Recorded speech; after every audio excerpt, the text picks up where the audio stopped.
another episode of Two Brothers, Same Mother. We are coming in from an Eagles win that we're actually, proud of. There was two Eagles wins in the past 6 weeks, and they didn't really feel like wins. So it's first time in a while, and there's some kind of mixed feelings on certain things, but we'll get into that as we go into the show. But congratulations to Jalen Hurts, man. Youngest Eagles quarterback to start in the Super Bowl ever, and did really well. I mean, this first game all season that the Eagles have not given up a sack or interception, which is great. We were about 3 minutes away from not giving up a fumble either, but, Doug Peterson decided rather than use any of our four running backs, let's use the quarterback to try to run out the clock. But we'll get there in a second because I do want to be positive a little bit. Before we jump into anything, though, AJ, speak your mind on a few things, and, because I just don't want to ramble on. Right. So on a positive note, I actually had to go back and watch the game twice because last night you and I were texting and we were saying, "Oh, look, Doug's not doing it. Doug doesn't do this with Carson." We were picking apart everything, which a lot of it is, man, the dynamic that kid brought changed and opened up everything, and it was like. It was good because it was like, damn, I was like sitting there watching. I'm like, man, this kid's getting a lot more time than normal. But it goes back to a couple weeks ago when we said, hey, the ends are constantly tacking our tackles on the outside edge, right? And why don't we run up anything underneath? But when you have an athlete like Hurts, you can't just rush upfield like that. Sure. You hesitate. So that helps what? The offensive line. The linebackers are kind of hesitant, so it allows the tight ends to get behind them. It allows the safeties hesitate, and the cornerbacks it allows the receivers to get behind them. So just that little bit, and then it was the first time all year I saw Doug was kind of like, as he calls it, his play calling groove. But a lot of it just was mainly because of Hurts. But yeah, man, the kid, the simple fact of, we look at that first touchdown pass, right? To Alshon. And me and you laugh like, holy crap, like Alshon caught the touchdown, right? And it was a great pass. It was a great pass. Listen. Great back shoulder pass, man. And not just that, it take away the blitz and everything. On fourth down, too. Was that on fourth down? I believe so. I don't think it was a fourth down play. I'll double check that. I thought it was a fourth down play. That was a fourth down. I think it was like second down. But either or, what the kid noticed and what I saw, he noticed the blitz was coming, right? And he knew that there was zero coverage. So he could throw it short and allow the receiver to adjust. Like, that was all him reading. Absolutely. Reading that. And that's what was crazy. Like, that's what a man coming at him. And then it was just so much into that. It was just like his anticipation on seeing certain things was just so really good. Like stretching the plays out. And even the one where he was like this to the sideline and then the defense, he just threw it out of bounds. Like, you know what I mean? It was just he took what the defense gave him, man, and it was really fun to see. No, I have to. I mean, listen, and this is where,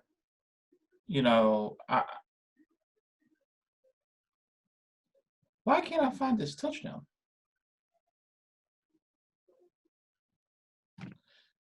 It's driving me nuts. I'm sorry. Oh, duh. I'm a dummy. Don't comment on that.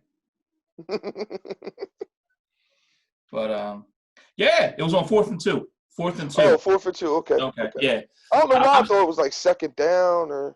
No, it was only 2 yards to go. Maybe that's where the flop. Maybe I don't know. But yeah, I just wanted to double check that. I mean, listen, I don't want to take anything away from Jalen Hurts. The kid's legs definitely brought a different dynamic. Mm-hmm. You had to constantly have a spy, which at that point you're playing 11 against 10 to some degree. And the fact too is that, listen, very quick decisions, read, go. He knew when to throw away the ball. There was maybe one or two plays where you're thinking, oh man, he's holding on for the ball too long, and he was able to throw it away, where like he was rolling out and, he's trying to wait for something to open up. But literally when I say one or two, I mean one or two. And it wasn't a bad thing. It wasn't like, because he didn't take a big hit, he got maybe pushed slightly, but that was it. So, I mean, overall, once again, the great touchdown pass to Alshon. What do you ask out of your quarterback? Give us a chance to win. Mm-hmm. He did way more than that. I will say this, not to be negative, Nelly. The kid played really well, but they did drop 2 interceptions. One of them would have been a pick six. Oh no, we gonna get to the negative, because here's the thing. Like, and once again, I'm an Eagles fan. This isn't Hurts against Wentz, nothing like that. And I'm very excited to see what Jalen does for the rest of the year. But let's call it what it really is. The Saints missed 2, possibly 3 touchdown throws. You beat a backup quarterback who's only making his 4th start, and the defense did drop 2 interceptions, one which would have been a pick six. But to counter that, on the referees on that wasn't the missed field goal. It was on one of the punts that Zach Ertz catch. That was a catch that would have prolonged that drive. Yeah, sure. Yeah, so there was other things to counter what you're saying. And listen, at the end of the day, it was a team. Once again, not to take nothing away from Hurts, but it was a team win. It was a team win that the Saints look past us because they have Kansas City next week. The Saints look past us, and the Eagles played inspired. Yeah, the defense played one of the. Listen, the team in general probably played the best game all year. As a whole team, yes. As a whole team. Honestly, this is the first time all year that we could say the thing that upset us the most was special teams. It's not the first time that we could say that special teams upset us, but it's the first time that you can say out of offense, defense, and special teams, the special team unit played the worst out of the 3. Yeah. And with the missed field goal and almost botching that damn onside kick. And listen, man, I love Greg Ward as a slot receiver. Get him out of there, punt return, Joe. He's cost us too many times where we could have had the ball at the 15, 20-yard line, and we're starting off inside the 5. Right, which normally that's Greg Ward's thing, so I'm not sure what's going on there. I don't know. I've seen it all year. Yeah, well, I'm saying that when I say that, I don't mean this year. I mean, like last year, that was his thing. Yeah. So maybe it's just, concentrating so much on the receiving that kind of fell to the wayside. Put Rager back there. Rager could do that. I know you're a little fearful because, he might bobble something, but he's also more explosive. He got the punt return for a touchdown against the Packers. There was a lot of good stuff. A lot. Miles Sanders finally is back in the offense, which we've been looking for. He did Miles Sanders things. You look at what, we got out of, Zach Ertz might have, and it wasn't a huge game for Zach Ertz, but he probably, in my opinion, played his best game of the season as far as blocking and receiving. Yeah, he did block. I want to give a shout out. Listen, every week when we do what went right, what went wrong, right, every week I find a reason to bring up Jim Schwartz's name and what went wrong, right? Jim Schwartz did a good job yesterday. Bro, honestly, you lost three players of your secondary, 2 of which, and prior to the last 2 weeks, 2 of which were arguably Pro Bowl players, in McLeod and Slay. You lost 3 of your starters. You lost both your starting corners and your Pro Bowl safety midway through the third quarter. I think it was a little bit more than midway. I think it was like the 4 minute mark when the last one went out of the third quarter. And you gave up boom, boom, 2 touchdowns, right? But you got them going. And then they had some coverage sacks. Like some of those, that fumble by Right. Josh that Sweat. forced fumble by Sweat, that was a coverage sack. Yeah. Uh, Hargraves had 2 sacks in that fourth quarter. They were coverage sacks. No, I'm saying Hargraves had one and Cox had one, coverage sacks, Mm-hmm. because Taysom Hill had time for. So kudos, like seriously, like kudos for them young guys. And listen, I'll My, give credit where credit is due. Jim I, Schwartz, man, good. Like seriously, like hey man, I, some good defensive shit right there. Seriously. and I will say this: we had this conversation several weeks ago. I want to say, might have been end of September, about Josh Sweat over Derek Barnett. I Who like the come idea. alive? Both Derek of them Barnett come has come alive. alive. Yeah, Yes. both of them. And it's nice to see, like, you know what? We might have something with both of them. And it's not a mirage on neither. Derek Barnett has come on the past 4 or 5 games. Sweat has been solid, I feel like, all season, and then he's had his moments where he's been beyond solid. And Right. it's nice to see, them perform well and not just disappear. Yeah, and the crazy thing is they both play really well against the run. Well, Um, the Duke Riley played a hell of a game yesterday. I mean, even without the interception, he before played I, a I, I really good leave off game. the D line, though, the Philadelphia Eagles have the highest paid defensive line in the league.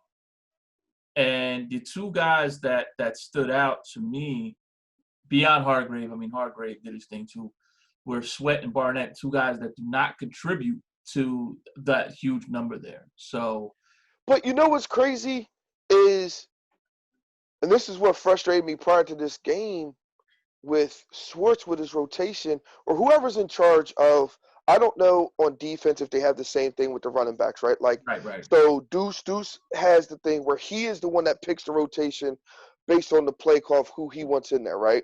So I don't know if it's the same thing on the defense, but it'll cracks me up because prime example, the Green Bay game, right?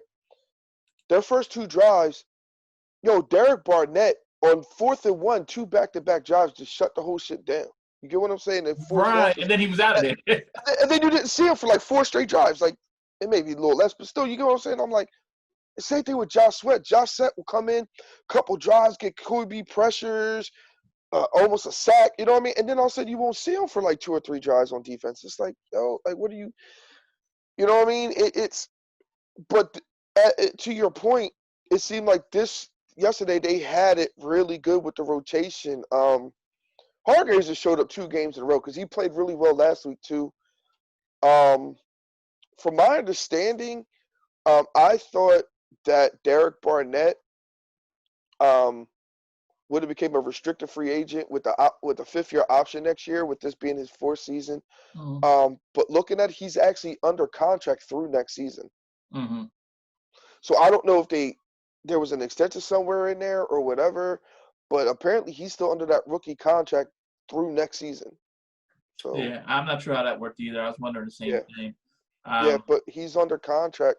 Alex Singleton played really well.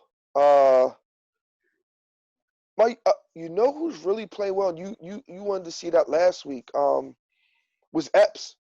Epps played Yeah, really good yesterday. yeah, he did. Yeah, he did. I mean, listen, and I'm curious as to, and I don't know why. I don't know if it's injury or just knowledge or whatever. But who was the kid that they pulled up from the practice squad? Sullivan. Sullivan. Hmm. I believe Sullivan had more snaps than Kayvon Wallace, and I'm curious why that is. Sullivan was playing corner.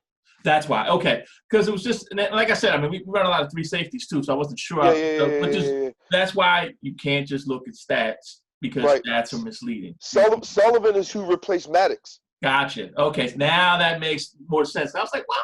That seems weird. So I mean, listen, man, it was a good team effort. It's the first time that I feel like the closest we've come to a team win. I'm not going to rain on the parade if they look past us, or it's a backup quarterback who, since he's been in the NFL, really hasn't even been asked to be a quarterback because he hasn't lost a game since he's been in there.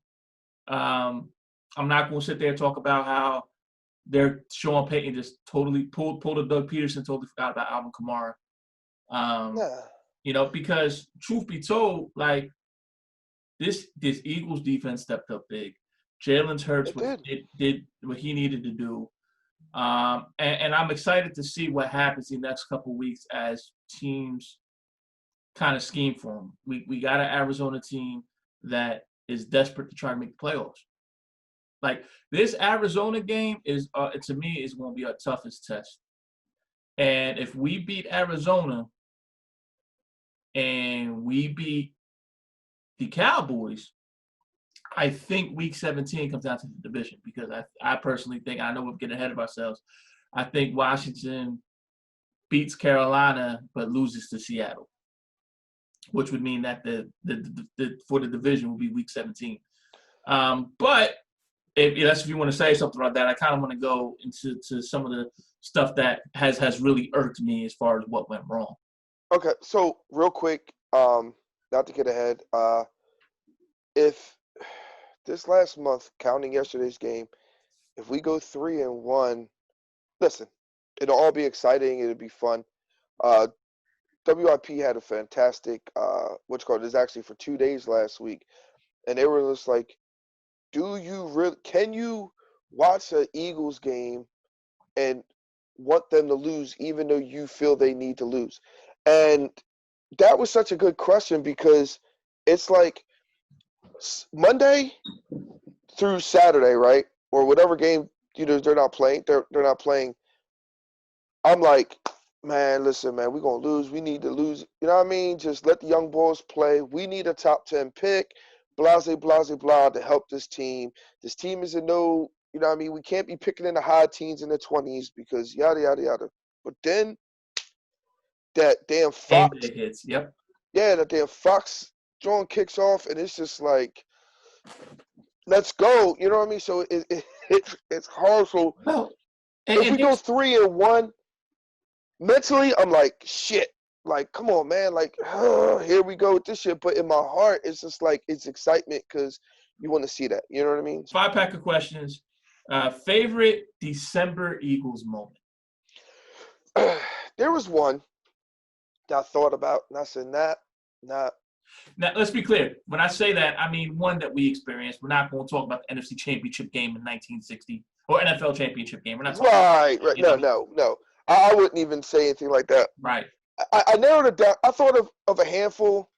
I narrowed it down to two, but the one, and actually when I was a manager, actually used this as a motivational tool, was December 19th, 2010. Miracle at the Meadowlands 2. I actually was in New York when that happened. In a Burger King, nigga. In a Burger King. I had just picked up the original Assassin's Creed, which was the GameStop right next door. I was coming back from work, so I was listening to it on the radio, and I was kind of grateful because it's like, it's 31-10.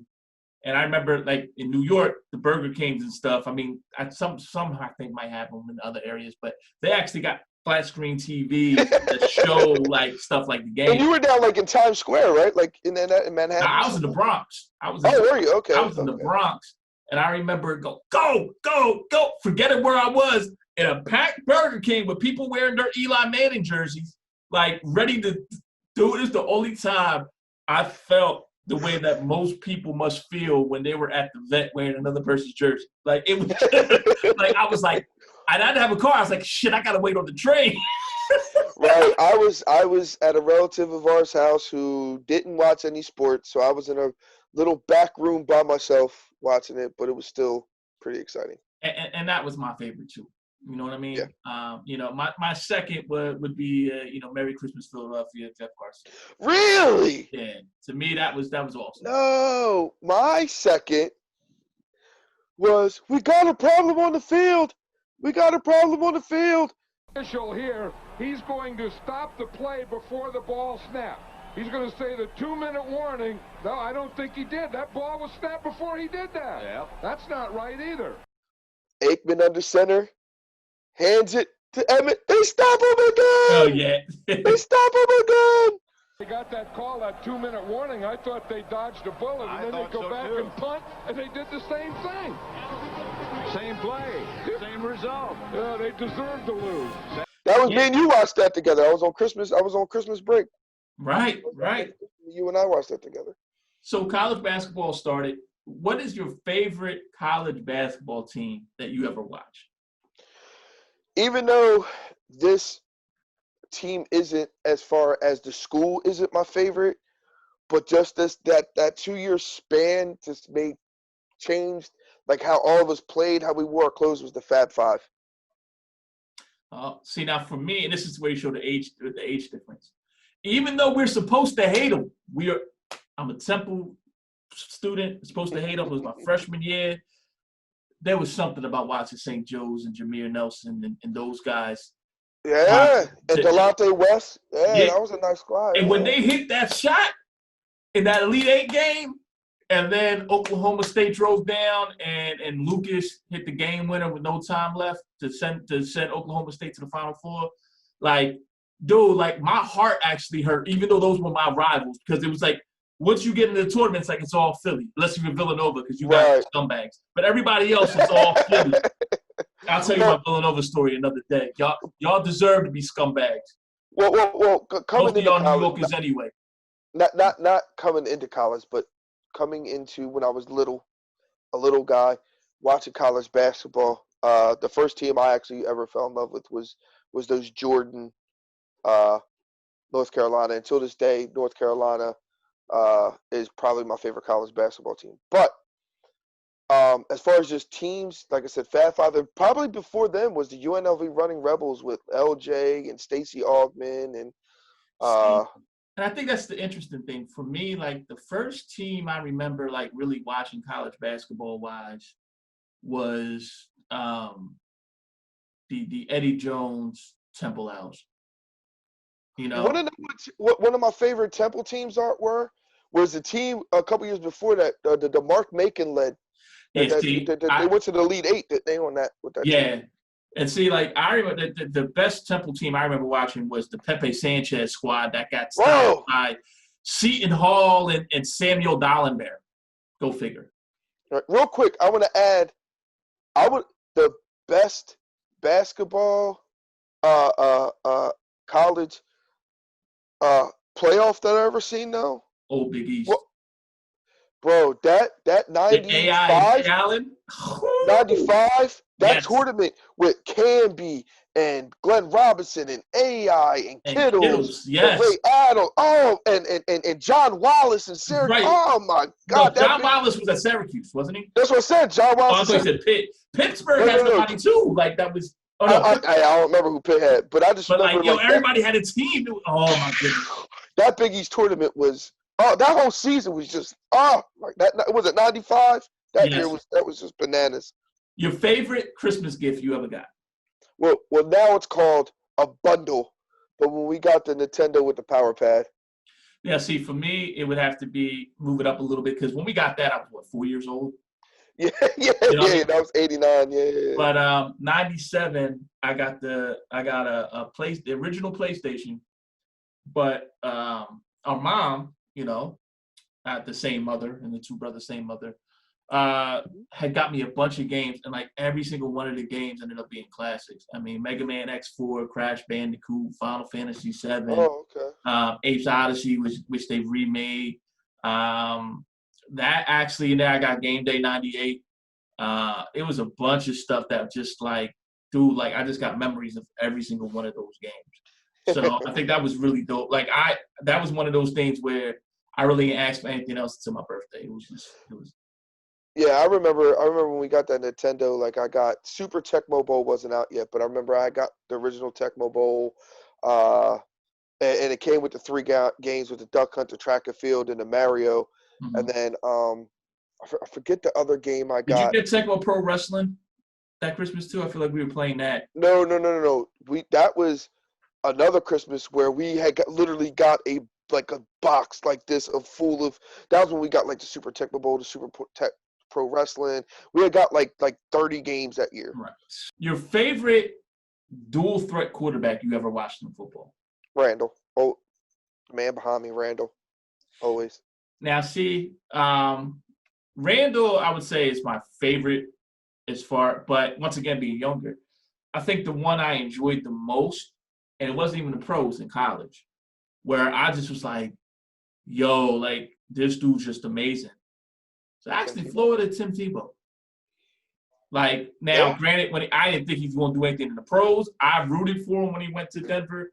But, like, watching Tim Tebow in Florida, dude, that was some of the best football. Tim Tebow, the only dude to go to the divisional round of the playoffs, and his passing stats were like 5 for like 12. Well, he wins a playoff game, and then gets traded. Like, and finally, normally hockey would be started. It's not started right now. You're not a hockey dude, so I just thought this would be fun. Do you have a favorite hockey memory? I have two. The most recent is the 2010 comeback against the Bruins that the Flyers had. That was really exciting. 3 games done, yeah. 3 games, and the great part about that, 3 games to none. We tied up 3 games to 3. Then in Boston, we're down 3-0. We're down 3-0, and then we win 4-3, win the series 4-3, and it was awesome. Prior to that was, I think it was 88 or 89. 88 or 89, I can't remember what year, when Ron Hextall scored in the playoffs.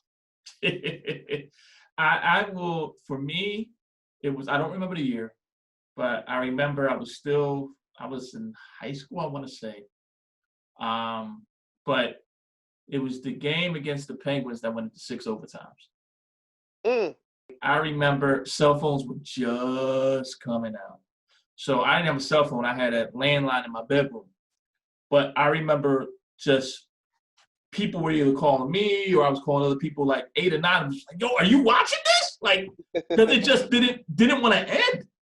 Right. I think Keith Primo hit the game winner. So that was probably, I mean, I didn't want to go with anything like, oh, the Stanley Cup run, or you know what I'm saying? But like, nah, because we lost in the Stanley Cup. That was actually heartbreaking. So that's. But I just remember what it was is what really made it, because like you said, I will watch playoff hockey, but I'm not going to watch hockey on a regular Wednesday, on a random Wednesday night. You know what I mean? Just not.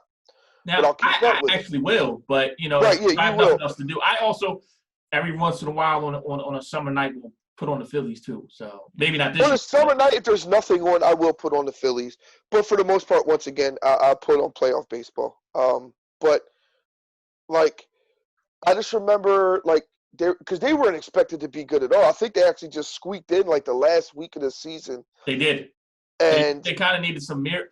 Here's the whole thing. Not only did they squeak in, they ended up being the 7th seed, and then the 8th seed was Montreal, and they made it to the Eastern Conference Finals. So we actually had home ice.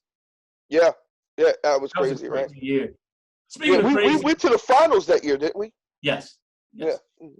Speaking of crazy, we're going to go to our picks. I was 12-4. You were 11-5 last week, but I should have never picked them fucking Giants, yo. That's what I get. Yeah, I deep down I knew the Giants weren't going to do it, but I was trying to think out the box and. Look, man, I feel you, but I mean, hey, listen. I picked the Dolphins to beat Kansas City, so there you go. Speaking of crazy, though, the Raiders fired their defensive coordinator on a short week. But you want to know what, though? It's not like the guy taking the spot. The guy taking the spot is a pretty good defense coordinator. You gave him 3 days, though, to fix the 31st ranked defense. Oh, you're going against the rookie of the year, Justin Herbert, and the Chargers. Go out there and beat somebody. And I'm still going to pick Vegas. I am too, but I think it's going to be like 38-35. Oh, I picked 28-24. Bills at Broncos, Saturday 4:30. You know what's crazy is Buffalo, man. I was watching Good Morning Football this morning, and they were saying some stuff, and it really opened my man. Buffalo is dangerous right now. They're playing so, and just like I said, Josh Allen, man, like, you know, the offensive coordinator really has him, because Josh, like, he threw that interception right before half, right? And he just in the season to previous seasons past, he would have just unraveled, but he didn't. He kind of got his poise back. They got him back. You know what I mean? They came out in the second half, got him confidence back, and he didn't completely melt away like he normally did. And right now, man, Buffalo is playing some good ball. Let me tell you something. Kansas City and Pittsburgh better not lose another game or two down the stretch, because none of those people want to go to Buffalo in mid-January. Steelers might. I don't see the Chiefs lose. I mean, the Chiefs. Patrick Mahomes had like 12 turnovers and he still won by 30. Yeah. So what you got I'm there? going with Buffalo. I'm going with Buffalo 31-20. I got Buffalo. I got them 24-10. And then the Saturday night game, Carolina at Green Bay. Green Bay's another one balling out. They playing gonna be good number ball. one seed. Yeah, they're 28-21. I got Green Bay winning 24-17. Houston at Indy. Indy is going to be, once Wentz goes there, they're going to be my second favorite team starting next year. So I'm going Indy 28-21. I got Indy winning 2. I got them 28-17. I will say this: Indy's another team. It's going to be dangerous in the playoffs because they can run the ball. They're not your typical Colts dome team, and Frank Wright has done a great job with cutting down on the mistakes that Phillip Rivers makes. Imagine what he'll do when he gets Wentz next year. Right. Well, they won't.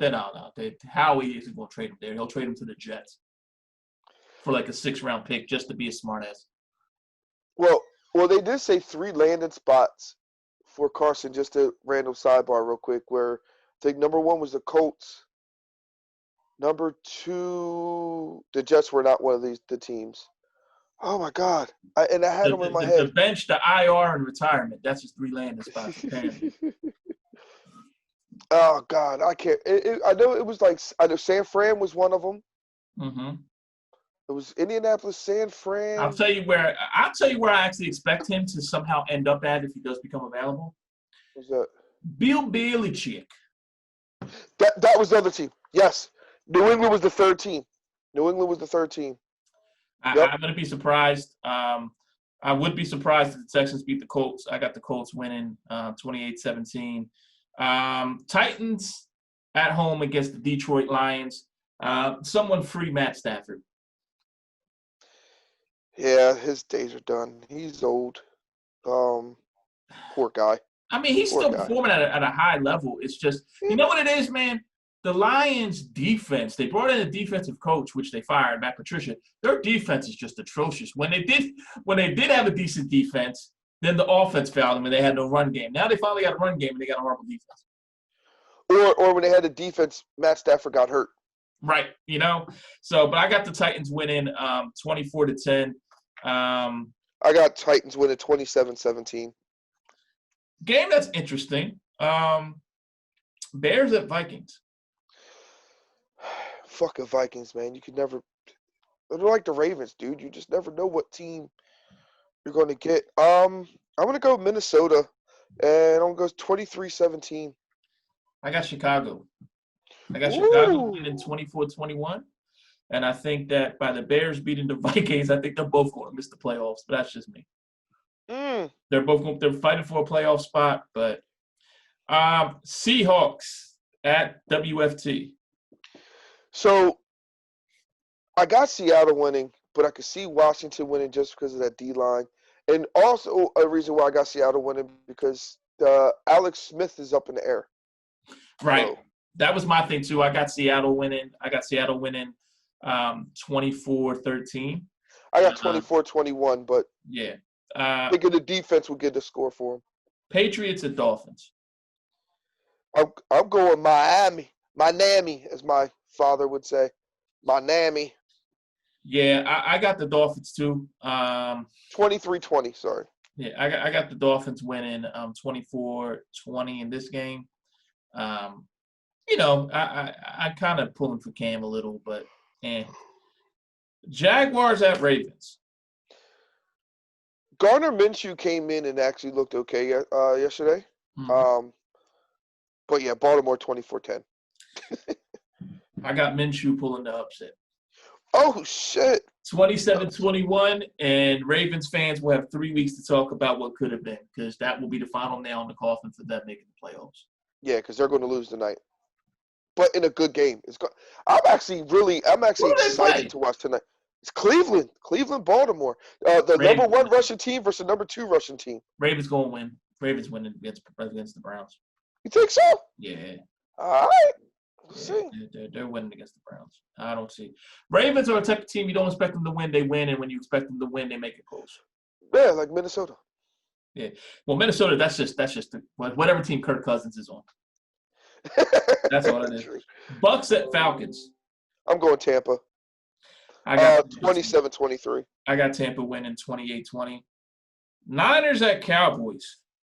I'm going Cowboys 23-21.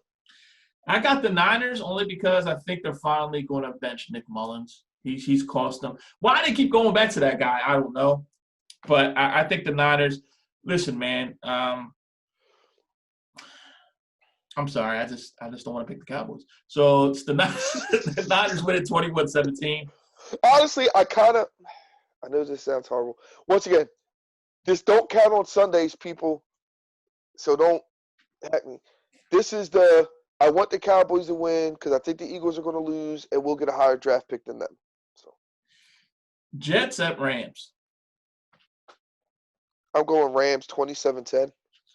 The Jets will win a game this year. It's not going to be against the Rams. I got the Rams winning 27-13. Sunday afternoon, Chiefs at Saints. That's going to be a fun game. Drew Brees should be back. He's not going to be back.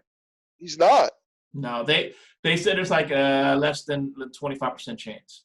Okay, because the only reason they said that even though he didn't practice, there was rumors that there was a chance that he may have a slight chance to return yesterday. So that's why I just assumed that. Yeah, I mean the reports, granted it's early, is that he's not going to be back. Okay. Curious to see if we see a Jameis Winston sighting though. Right. Six interceptions. But I'm still either way. I'm going KC. I got KC too. I got them winning 28-20. I got 28-27 because I thought Breezes was going to play, but Sunday night, which the only in 2020 do we not highlight the Cowboys to highlight the Browns. Browns or Giants. going Cleveland, bro. 27-17. Yeah, I got Cleveland winning 28-13. Joe Judge being, coach of the year. That lasted 1 week. Monday night Steelers at Bengals. I'm going Pittsburgh, even though they look like shit. I'm going Pittsburgh 28-13. Yo, right now the Elks would probably beat the Cincinnati Bengals. Here's the thing. Real quick, back to that Cleveland thing.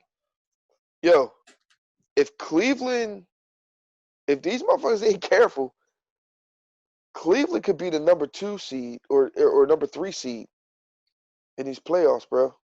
True. Well, remember, I told you, I said Week 17, Cleveland was going to have a chance to win the division. Yeah. Yeah. So, but I got the Steelers. I got the Steelers winning this game. I got them, but I think it's going to be close. I think it's going to be 17-10. And then we got the Eagles at Arizona. My heart says Philly. My mind says Cardinals. So I'm going to go with my brain. But it's going to be one of the games, 24-23. I think it's going to go either way. Like, you get what I'm saying? It's one of the ones to where if the Eagles pull it out with the whole thing, with the Hurts, running and, making plays with his legs and stuff, is going to keep him off of it. I know McLeod's out for the season. We didn't talk about that. That fucking sucks. Mm-hmm. But,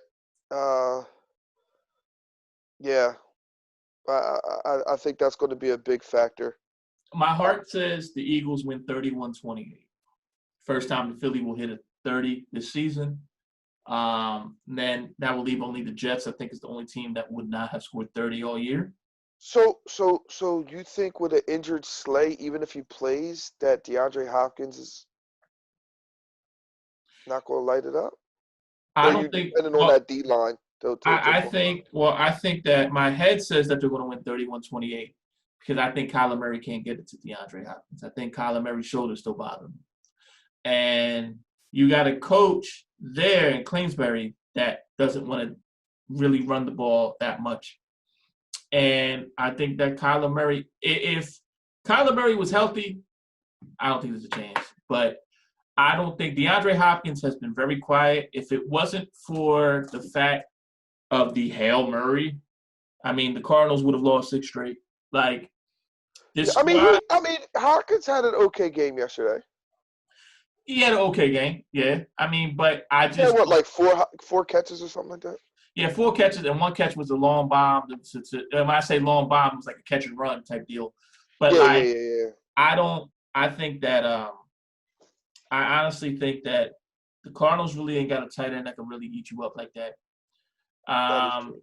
And That's been our Achilles heel all season. right. So, and I think that the way that this defense is coming together, the way the D-line is doing stuff, the way the improvement in Duke Riley and Alex Singleton, I think the defense could hold these Cardinals to under 30, and I think the Eagles scored 31.